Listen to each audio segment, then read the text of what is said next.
I hope you all fail.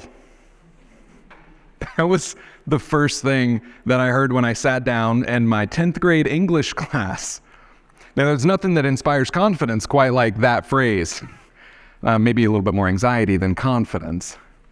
She then thankfully went on to explain that it's not necessarily about failing her class, but about failing at some point in life because then you learn to grow from that. You learn a little bit more about yourself. You learn your limitations, your abilities. But that you should do it when you're younger because when you're older, it feels weirder. Now, here's the thing. Y'all, my last name is Faill, okay? I grew up as Dan Faill, okay? Like, that's not a euphemism of a last name. So when you grow up, you hear a lot of it. You hear a lot of professors, you hear a lot of friends that are well, I hope you don't fail this class. I hope that, you get a passing grade and don't live up to your last name. But here's the thing. I like my last name. I'm on a mission to help you live up to my last name. Because when you end up becoming a speaker and a professional speaker and you're going to talk about leadership and you don't talk about failure, that's what we call a missed opportunity. Okay? So when we think about failure, we have to think about why is it so weird?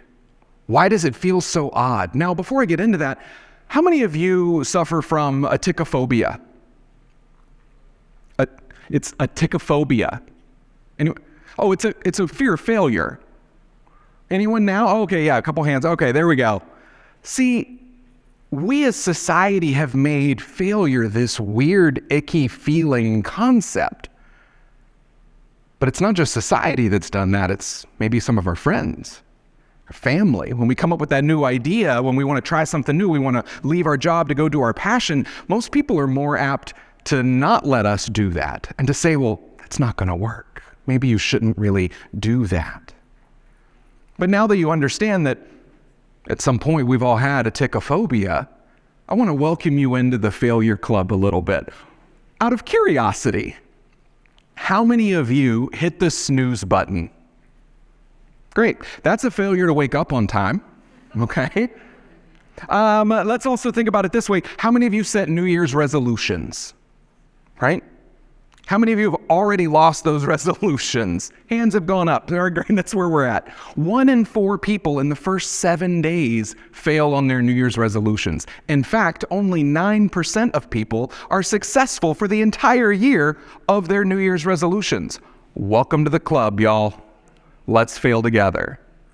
Because none of us was born able to walk or able to talk. We've stumbled, we've picked up, we've bruised, we've figured things out. So when we think about failure, and now it's weird, but this is something that we do all the time.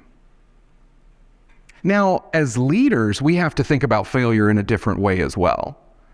Because as leaders, I believe that we should strive for failure a lot more. I think we need to strive for this concept. I think we need to try and flip the script a little bit.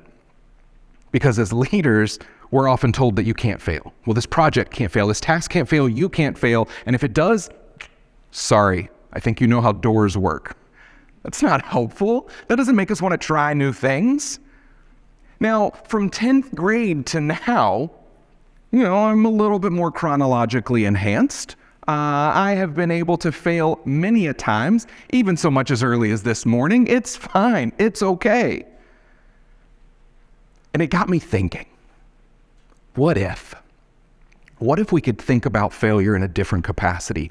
What if failure was the pinnacle of success? Because some of the most successful companies have failed and come out better for it. So I got to doodling, as one does. And so I started to think about ways that failure could really be at the top. And so obviously I went to a pyramid and I came up with this concept of the phases of failure, where failure is the top. It is what we should go for, but it starts with vulnerability. At the base of everything in humanity is the concept of vulnerability. Now, what do I mean by that? Vulnerability. I'm of the opinion that vulnerability connects us all. Vulnerability makes us more authentic. Vulnerability makes us human. But vulnerability isn't always seen as something that we should strive for. This whole concept of effortless perfection. As leaders, you're not allowed to mess up. You woke up like this. Like, this is not how the world works in a vulnerable world. I have a friend, James Robalata, and he says that if vulnerability is such a weakness, then why is it so hard? And so when we are more vulnerable, we connect on a more human level. So vulnerability is the foundation of failure, because once we are vulnerable, we say that we don't know all the answers. You as a leader, as an organization, if you admit that you don't know everything, then that's a great step one. Thankfully, scholars like Brené Brown have been able to really open us up to this concept of being more vulnerable and being more open. Because as leaders, what we don't talk about is how much leadership sucks. It's hard.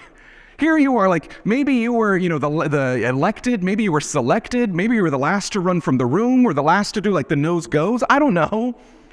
But leadership is hard, but we expect so much of them. But as a leader, we're often not open with what we don't know. We're not, as a leader, if we're able to say, you know what, I don't know the answer, let me get back to you on that. Vulnerability is the basis, is the foundation of what we could build a stronger everything with. Think about the last time that you were vulnerable. How did that feel? Probably felt a little awkward, but it might have also felt a little freeing. If we as humans, as organizations, as teams, as leaders can create and set a better expectation of vulnerability, well, then we can start to grow and be a little bit better and connect a little bit more. I want to go on to a little exercise. I want you to think about the last time that you were bored. And I mean truly, legitimately bored. For me, I get most bored when I'm about to fall asleep. I've plugged in my phone, but I plug it in elsewhere so that I'm not just scrolling at my screen until however long. And then I have this great idea. And then I think to myself, oh, that is a great idea. I'll remember it in the morning. And then, of course, I wake up and I'm like, the hell is that idea? Like, I don't know what that idea was.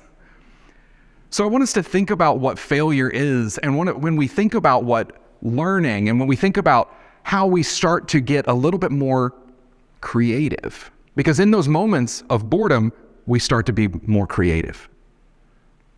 That's how I came up with this idea. I was literally in the shower, my phone had died, so I was not able to epically sing to any music. Travesty, I know. And so I'm there, and I have this little pad of paper. And this little pad of paper, when I take away my kids' phones, we turn it into a group chat. But on my little pad of paper in the bathroom, I started to doodle.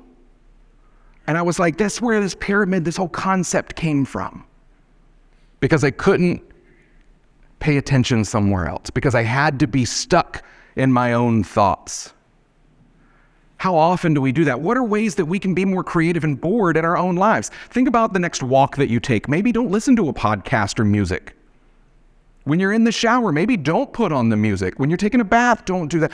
Think about all the different ways.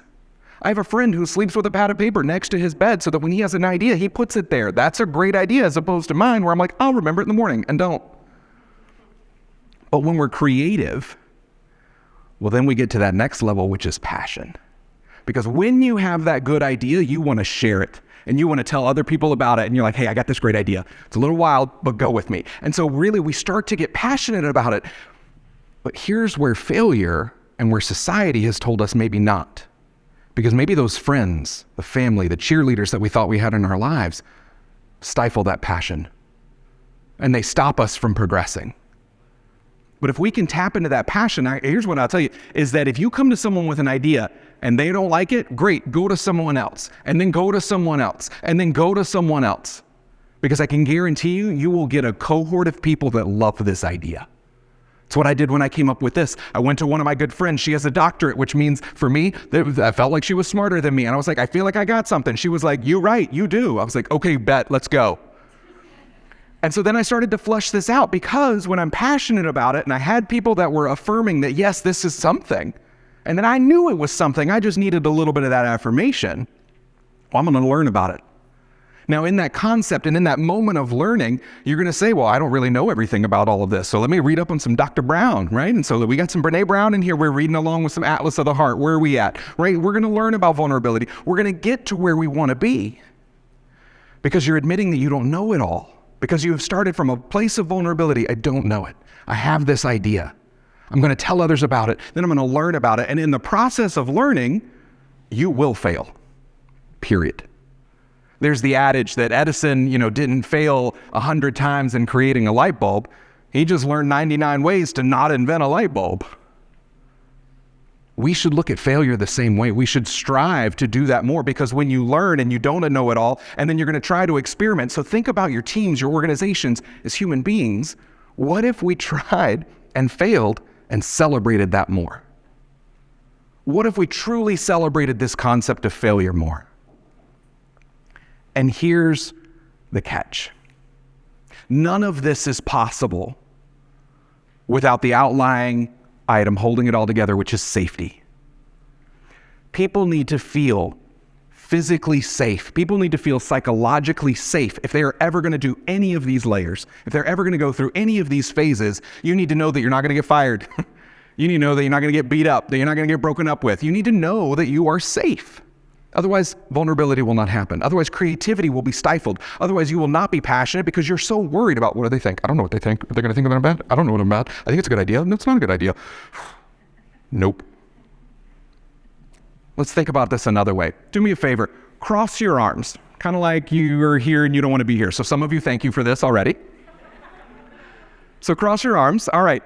Now, if you're willing and able, I want you to take a look. Okay. Now uncross them. Shake them out a little bit. Again, willing and able. Now cross them the other way. Some of you have never questioned your right and your left in your life so much. You're like, right, okay, what did I do first? And now right? How does it feel? It feels awkward. It feels weird. Some of you are like, I don't like you anymore. But this is what failure feels like. This is what vulnerability feels like. This is what life feels like. It feels a little awkward, but the more that you do it, the more it might feel okay, right? This is the atomic habit that James Clear talks about. Trying something, just doing it a little bit different, trying it again. That is what failure can be for us. So here's my challenge to you. My challenge to you is to live by my rule of 3%. I challenge you to do failure 3% more, to be 3% more vulnerable, 3% more bored or creative, 3% more passionate. Now, for my type A personalities in the room, some of you are probably like, 3% is nothing. In which case, okay, but it's compounding.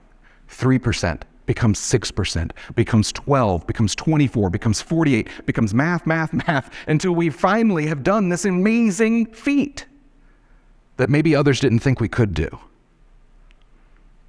3% can change your perspective. 3% vulnerability, 3% creativity, 3% learning and passion, 3% failure. That can change a lot in our organizations. That can change a lot in our lives. And so that is my challenge to you all. Why? Because I hope you all fail. Thank you.